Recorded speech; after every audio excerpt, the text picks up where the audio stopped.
बटाव online ग्राहक सेवा केंद्र। अर्जंट पासपोर्ट फोटो काढून मिळेल।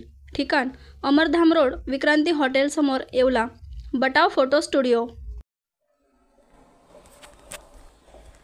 वादळी वाऱ्यासह अवकाळी पावसाचा तडाखा येवला शहरासह तालुक्याला बसताना दिसत असून यावेळी आज देखील येवला तालुक्यातील नगरसूल गाव परिसरात तसेच अंदरसूलला देखील वादळी वाऱ्यासह जोरदार पावसाने दमदार हजेरी लावली। तालुक्यात सलग काही गावांना तिसऱ्या तर काही गावांना चौथ्या दिवशीही दमदार पाऊस झाल्याचे दिसून येत आहे। आलेल्या पावसामुळे शेतामध्ये पाणीच पाणी झाल्याचे यावेळी दिसून आले।